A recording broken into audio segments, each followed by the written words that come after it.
പ്രത്യാശയും പ്രതീക്ഷയും നിറഞ്ഞൊരു പുതിയ ദിവസം ദൈവം നമുക്ക് ദാനം ചെയ്തതോർത്ത് ദൈവത്തിന് സ്തോത്രം ചെയ്യാം. നമ്മുടെ ജീവിതത്തിൻ്റെ അന്ത്യശ്വാസം വരെയും ദൈവകൃപയിൽ ആശ്രയിച്ച് പ്രത്യാശ നൽകുന്ന ദൈവത്തിൻ്റെ തണലിൽ ആയിരിക്കുവാൻ നമ്മെ പരിശുദ്ധാത്മാവ് സഹായിക്കേണ്ടതിനായി പ്രാർത്ഥിക്കാം. തന്മയിലേക്ക് എന്ന കൂട്ടായ്മ ഏവരെയും സന്തോഷത്തോടെ സ്വാഗതം ചെയ്യുന്നു.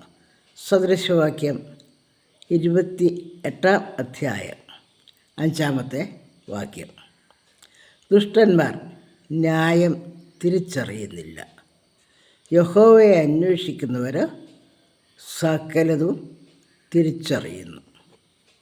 ഇന്ന് പലവിധ അറിവുകളുടെ ലോകത്തിലാണ് നമ്മൾ ജീവിക്കുന്നത്.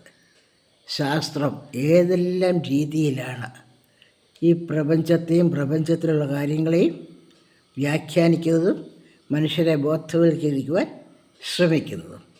ഓരോന്നിനും ഓരോ ശാഖയ്ക്കും അതിൻ്റെ അത്യുന്നതമായ പദവിയിലേക്ക് ചവിട്ടിക്കയറുവാനുള്ള പടവുകളും നാം സൃഷ്ടിച്ചിരിക്കുക. ആ പടവിൽ കയറി ഈ ലോകത്തിൻ്റേതായ ജ്ഞാനത്തിൻ്റെ ഔന്നത്യത്തിൽ കയറിയാലും നമ്മൾ അറിവില്ലാതെ ഇരിക്കുന്ന ഒരു കാര്യമുണ്ട്: ന്യായം തിരിച്ചറിയുന്നില്ല. ന്യായം എന്ന് പറയുന്നത് ന്യായപ്രമാണം ഉപദേശിച്ചു തരുന്ന ആ പ്രമാണങ്ങൾ. ദൈവത്തിൻ്റെ ന്യായപ്രമാണത്തിൽ കൂടി ദൈവം മനുഷ്യനെ ന്യായത്തെക്കുറിച്ച് ബോധവൽക്കരിക്കുക. ആ ന്യായപ്രമാണത്തെ നാം ഉൾക്കൊള്ളുകയും അതിനെ ജീവിതത്തിൽ അനുവർത്തിക്കുകയും ചെയ്യുമ്പോൾ നമുക്കതിനെ തിരിച്ചറിയുവാൻ കഴിയും. ആ തിരിച്ചറിവിൻ്റെ ആത്മാവിനെയാണ് ഇന്ന് നമുക്കെല്ലാവർക്കും ആവശ്യമായിരിക്കുന്നത്. നമ്മളെ ആ തിരിച്ചറിവിൻ്റെ ആത്മാവിൽ നിന്നും നമ്മെ പിന്തിരിപ്പിക്കുന്നതായ പല ഘടകങ്ങളാണ് ഇന്ന് ലോകത്തിൽ ആധിപത്യം സ്ഥാപിച്ചിരിക്കുന്നത്. സാമ്പത്തികമായ ആധിപത്യം, വിജ്ഞാനത്തിൻ്റെ ആധിപത്യം, ബലം, കായിക ബലം, സംഘടനാ ബലം, അങ്ങനെ എന്തെല്ലാം ബലത്തിലാണ് മനുഷ്യരെ ആശ്രയിക്കുന്നത്. ദൈവം ഓരോ വ്യക്തിയെയും ഈ തിരിച്ചറിവിൻ്റെ ആത്മാവിലേക്ക്, തിരിച്ചറിവിൻ്റെ നിറവിലേക്ക് വിളിക്കുക. ഈ തിരിച്ചറിവ് പ്രാപിക്കുവാൻ നമുക്ക് ലക്ഷ്യമാക്കേണ്ടത് എന്താണ്? കർത്താവ് തൻ്റെ ഗിരിപ്രഭാഷണത്തിൽ നമ്മുടെ ജീവിതത്തിൽ എത്തിച്ചേരാവുന്ന ഔന്നത്യത്തിൻ്റെ ആ ഒരു മാനം കാണിച്ചു തരിക. ഏതാണ് കർത്താവ് കാണിച്ചു തന്നിരിക്കുന്ന മാനം? നിങ്ങളുടെ സ്വർഗീയ പിതാവ് സൽഗുണപൂർണൻ ആയിരിക്കുന്നത് പോലെ നിങ്ങളും സൽഗുണപൂർണർ ആകുവിൻ. അതാണ് നമുക്ക് പ്രാപിക്കുവാനുള്ള കർത്താവ് കാണിച്ചു തന്നിരിക്കുന്ന ജീവിതത്തിൻ്റെ ഔന്നത്യം. നമ്മുടെ വാക്ക് കൊണ്ടോ വിചാരം കൊണ്ടോ നമ്മുടെ പ്രവൃത്തി കൊണ്ടോ നിരൂപണങ്ങൾ കൊണ്ടോ ആർക്കും ഒരു ദോഷവും വരരുത്. ഇലയ്ക്കും മുള്ളിനും കേടില്ലാതെ ദൈവം നമുക്ക് നൽകുന്ന ആയുസ്സ് നിർദോഷമായി ദൈവത്തിൽ പൂർണ്ണ ആശ്രയത്തോടെ കഴിക്കുന്ന ഒരു വ്യക്തിക്ക് ദൈവസംസർഗം ദിനംതോറും നാഴിക തോറും അനുഭവിക്കുവാൻ സാധിക്കും. നാം ഓരോ വഴിയിലേക്ക് തിരിയുമ്പോഴും വഴി ഇതാകുന്നുവെന്നുള്ള ഒരു ശബ്ദം നമുക്ക് കേൾക്കുവാൻ ന്യായപ്രമാണത്തെ ഗ്രഹിക്കുന്ന ഒരു വ്യക്തിക്ക് സാധിക്കും. നാം തിരഞ്ഞെടുക്കുന്ന വഴി ശരിയാണോ തെറ്റാണോ? എന്നാൽ ജഡത്തിൽ വസിക്കുന്ന നാം എത്ര ഉറച്ചു നിന്നാലും ശ്വാസം മാത്രമാണ്. വഴുക്കുള്ള തെറ്റിലുള്ള വഴിയിൽ കൂടെ നടക്കുന്ന ഒരു വ്യക്തിക്ക് സാധാരണ ചരൽ നിറഞ്ഞ വഴിയിൽ കൂടെ നടക്കുന്നത് പോലെ സുരക്ഷിതനായി നടക്കുവാൻ കഴിയുകയില്ല. ചെളി നിറഞ്ഞ ഒരു പ്രദേശത്തൂടെ നാം എത്ര പരിചയസമ്പന്നരാകുകയാണെങ്കിലും അതിലെ നടന്നാൽ വീഴാനുള്ള സാധ്യത എല്ലാവർക്കും ഉണ്ട്. അതുകൊണ്ട് വളരെ ജാഗ്രതയോടെ നാം ഈ ലോക ജീവിതം കാത്തു സൂക്ഷിക്കണമെന്ന് ദൈവവചനം നമ്മളെ ഓർപ്പിക്കുക. അതിന് നമുക്ക് ആവശ്യമായിരിക്കുന്ന ഒരു മനോഭാവം ഈ അധ്യായത്തിൽ നമ്മളെ ഓർപ്പിക്കുന്നുണ്ട്. സദൃശവാക്യം 28-ാം അധ്യായം 14-ാം വാക്യത്തിൽ ഓർപ്പിക്കുക. എപ്പോഴും ഭയത്തോടിരിക്കുന്ന മനുഷ്യൻ ഭാഗ്യവാൻ. എപ്പോഴും ഭയത്തോടെ ഇരിക്കുന്ന മനുഷ്യൻ ഭാഗ്യവാൻ. ഇത് മനുഷ്യഭയമല്ല, മറ്റുള്ളവരെ ഉള്ള ഭയമല്ല, പിന്നെ നമ്മുടെ വഴികളെക്കുറിച്ച് നാം നമ്മെ തന്നെ ജാഗ്രതയോടെ കാത്തു സൂക്ഷിക്കേണ്ട ഭയമാണ്. എത്ര കുളിച്ച് ഒരുങ്ങി ഉടുത്തൊരുങ്ങി നാം യാത്രയ്ക്ക് പോകുമ്പോഴും ചെളി നിറഞ്ഞ വഴിയിൽ കൂടെ യാത്ര ചെയ്താൽ നമ്മുടെ സമീപേ കൂടി ഒരു വാഹനം ചീറിപ്പാഞ്ഞു പോയാൽ ചള്ള തെറിക്കുവാനുള്ള സാധ്യത നാം സാധാരണ മഴക്കാലത്ത് കാണുന്നൊരു ദൃശ്യമാണ്. നമ്മുടെ ശരീരത്തിൽ, നമ്മുടെ വസ്ത്രത്തിൽ ചള്ള നിറഞ്ഞാൽ നമുക്ക് അലക്കി തേച്ച ഉടുപ്പിട്ടത് കൊണ്ട് പ്രയോജനം ഇല്ലാതെയാകുന്നു. നമുക്ക് നമ്മെക്കുറിച്ച് തന്നെ ലജ്ജ തോന്നുന്ന അനുഭവമാണ്. നാം ജീവിക്കുന്ന ലോകം അതുപോലെയാണ്. നാം എത്ര കുളിച്ചൊരുങ്ങിയാലും ചെളി നിറഞ്ഞ വഴിയിൽ കൂടിയാണ്, തിന്മ നിറഞ്ഞ ഒരു ലോകത്തിൽ കൂടിയാണ് നാം ചരിക്കുന്നത് എന്നുള്ള ഓർമ്മ നമ്മുടെ ജാഗ്രതയെ ഉണർത്തുവാൻ സഹായിക്കുന്നു.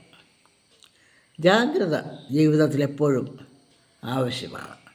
നാം കേൾക്കുന്നത്, നാം പറയുന്നത്, നാം ചിന്തിക്കുന്നത്, നമ്മുടെ സംസാരം എല്ലാം ജാഗ്രത കാത്തു സൂക്ഷിക്കണം. സങ്കീർത്തനത്തിലൊരു വാക്യം പറയുന്നുണ്ടല്ലോ, 143-ാം സങ്കീർത്തനം, യഹോവേ എൻ്റെ വായ്ക്ക് ഒരു കാവൽ നിർത്തി എൻ്റെ അത്തരദ്വാരം കാക്കണം. ദൈവം എൻ്റെ വായ്ക്ക് കാവൽ നിർത്തണം. ദൈവത്തിൻ്റെ കാവൽ എനിക്ക് എവിടെയൊക്കെയാണ് ആവശ്യം. എൻ്റെ വായ്ക്ക്, എൻ്റെ അത്തരദ്വാരത്തിന് ദൈവത്തിൻ്റെ കാവൽ വേണം. നമ്മുടെ വാക്കുകളെക്കുറിച്ച് എത്ര നിസ്സാരമായിട്ടാണ് നാം പലപ്പോഴും ചിന്തിക്കാറുള്ളത്. വായിൽ നിന്ന് വരുന്ന വാക്ക് വീണു പോയാൽ പിന്നീട് അതിനെ ന്യായീകരിക്കുവാനായിരിക്കും പലപ്പോഴും നമ്മുടെ ശ്രമം. നമുക്ക് ആവശ്യമായിരിക്കുന്നത് ഒരു തിരിച്ചറിവാണ്. നമ്മെ തന്നെ ന്യായീകരിച്ചുകൊണ്ട് നാം ജീവിച്ചാൽ നാം ചവറ്റുകൊട്ടയിൽ ഉപേക്ഷിക്കപ്പെടുക, സമൂഹത്തിൽ നമ്മുടെ സ്ഥാനവും വിലയും നഷ്ടപ്പെടുകയാണ് എന്ന ഒരു അവബോധം നാം പ്രാപിക്കേണ്ടിയിരിക്കുന്നു. അതിനാവശ്യമായിരിക്കുന്നത് ഭയമാണ്. നാം ജീവിക്കുന്ന സമൂഹത്തെക്കുറിച്ച് ഒരു ഭയം വേണം, ദൈവത്തെയുള്ള ഭയം വേണം. ദൈവത്തിന് പ്രസാദമുള്ളത് നാം ചെയ്താൽ, നാം ജീവിക്കുന്ന സമൂഹം നമ്മെ അവഗണിച്ചാലും ദൈവം നമ്മെ കൈവിടുന്നില്ല, ഉപേക്ഷിക്കുന്നില്ല, നാം അനാഥരായിത്തീരുന്നില്ല. കർത്താവിൻ്റെ സാന്നിധ്യം കൂടെയുണ്ട്. കൂരിരുൾ താഴ്വരയിൽ കൂടി നടന്നാലും ഞാൻ ഒരു അനർത്ഥവും ഭയപ്പെടാതെ വണ്ണം ഞാൻ നിൻ്റെ കൂടെ ഉണ്ടല്ലോ എന്ന് പറയുന്ന ദൈവശബ്ദം കേൾക്കുവാൻ നമുക്ക് കഴിയും. ഭയപ്പെടാതെ, ഭ്രമിച്ചു പോകാതെ ധൈര്യമായിരിക്കുവാൻ, അത് നമ്മുടെ അന്തരാത്മാവ് നമ്മെ ഉപദേശിക്കുന്ന ആ ദൈവശബ്ദം നമ്മളെ ധൈര്യമുള്ളവരാക്കുകയാണ് ചെയ്യുന്നത്. നമുക്ക് തിരിച്ചറിവ് ആവശ്യമായിരിക്കുന്നു. ഏത് തിരിച്ചറിവ്? ദൈവം നൽകുന്ന തിരിച്ചറിവ്. ദൈവം നൽകുന്ന തിരിച്ചറിവ്, ദൈവം നമുക്ക് സകലതും ധാരാളമായി അനുഭവിക്കുവാൻ തന്നെങ്കിലും ചില കാര്യങ്ങൾ നമ്മുടെ ജീവിതത്തിൽ വിലക്കിയിട്ടുണ്ട്. ദൈവം വിലക്കിയിരിക്കുന്ന കാര്യങ്ങൾ എന്തൊക്കെയാണെന്ന് ഉള്ള തിരിച്ചറിവാണ് നമുക്ക് ആവശ്യം.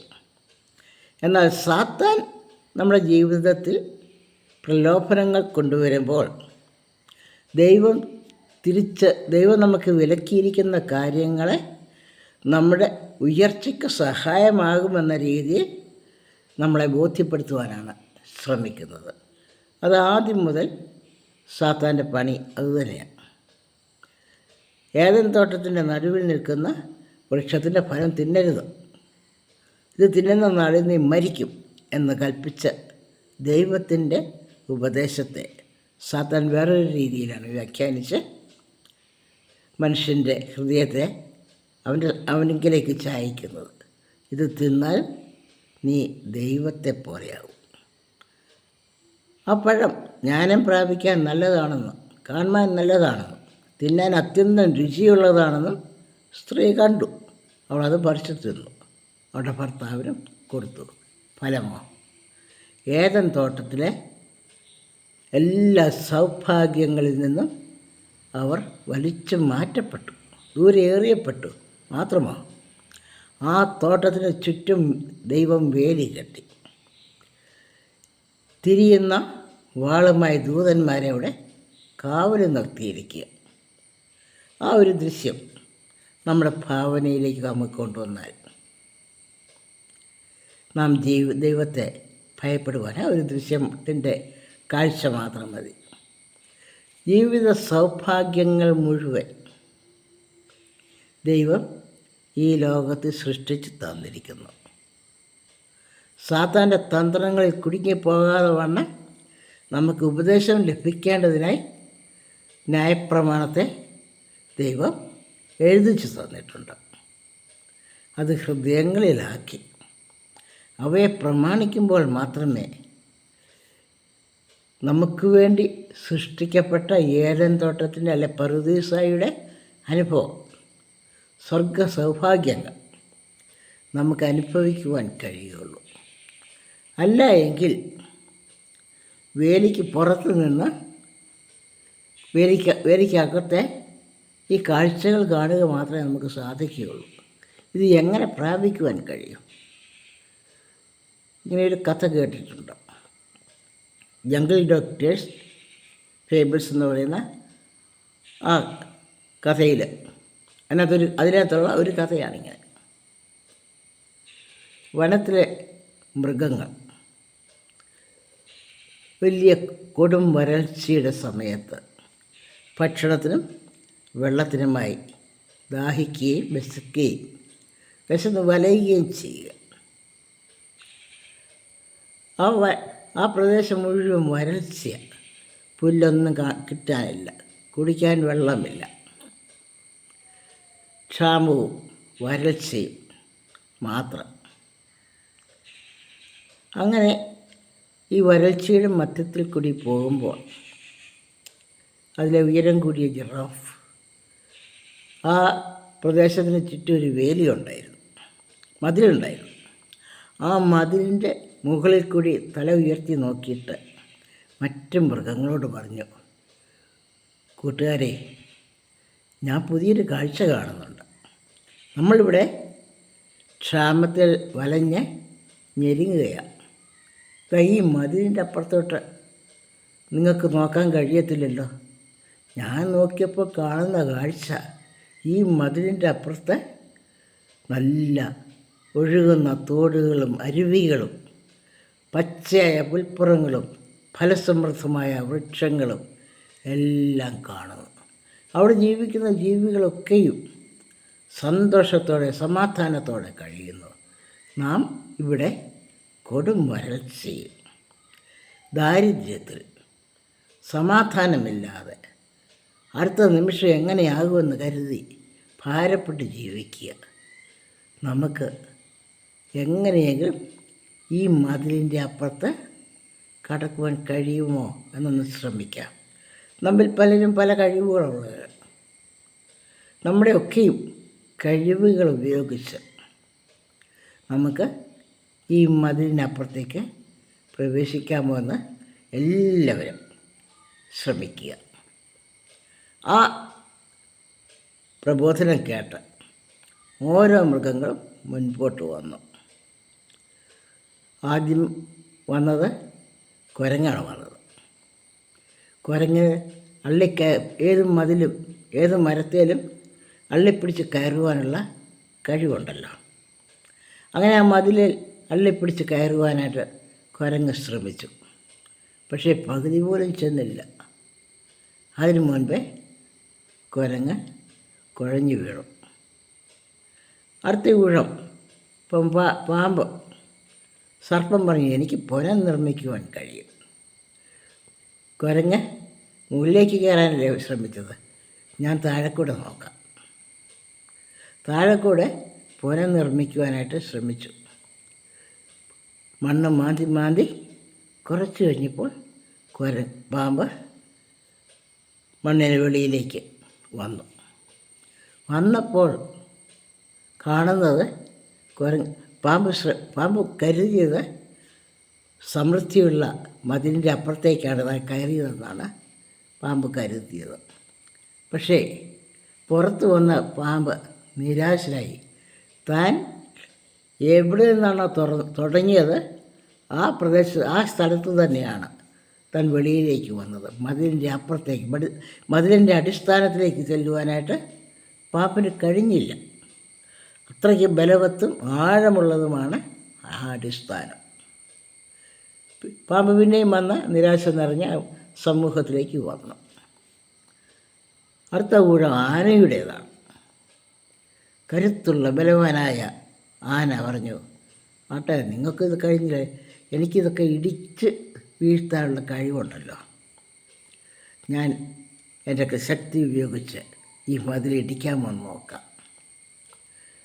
അപ്പോൾ ആന തന്നെ ലാവോളം മതിലിടിക്കുവാനായിട്ട് ശ്രമിച്ചു. അതിന് തല പൊട്ടി ചോര ഒഴുകി അതിൻ്റെ തല ചിന്ന ഭിന്നമായതല്ലാതെ മതിലിടിക്കുവാൻ ഈ ആനയ്ക്കും കഴിഞ്ഞില്ലെന്നുള്ളതായിരുന്നു യാഥാർത്ഥ്യം. എന്നാൽ അതിന് കാണുവാനായിട്ട് മൃഗങ്ങൾക്ക് ഒന്നും കാണുവാൻ കഴിയാത്ത ഒരു ചെറിയൊരു വാതിൽ മതിലിൻ്റെ നടുഭാഗത്ത് സ്ഥിതി ചെയ്യുന്നുണ്ടായിരുന്നു. ആ വാതിൽ കണ്ടുപിടിക്കുന്ന ആർക്കും ആ വാതിലിൽ കൂടി മറുവശത്തേക്ക് കയറി സമൃദ്ധി അനുഭവിക്കുവാൻ കഴിയുമായിരുന്നു. ആ വാതിൽ കാണുവാനും അത് കണ്ടെത്തുവാനുമുള്ള സഹനശക്തിയും ക്ഷമയും ആ മൃഗങ്ങൾക്ക് ഇല്ലാതെ പോയി. എളുപ്പമാർഗത്തിൽ ജീവിതത്തിൽ അനുഗ്രഹം പ്രാപിക്കുവാനുള്ള